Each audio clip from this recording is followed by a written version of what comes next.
Ерлер мен әйелдер арасындағы айырмашылық, әсіресе психологиялық ерекшелік өте үлкен. Атап айтатын болсақ, мысалы ер адамдар әйелдеріне кейде оларды жұмыстан қарсы алмауы себепті өзінің ғана жұмысымен айналыса беретіні үшін ренжиді. Сонымен қатар ер адамға құрмет сезімі өте маңызды.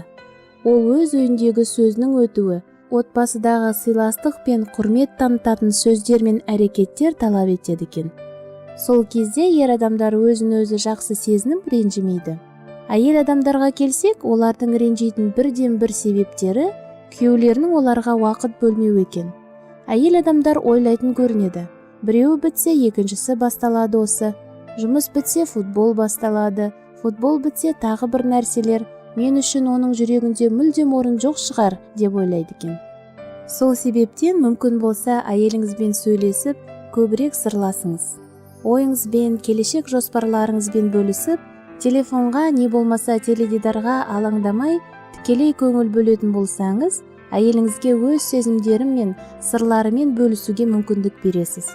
Себебі басқа бөтен адамның ақыл кеңесіне еліктемей, сізге жүрегін ашып сырымен бөліскені абзалырақ.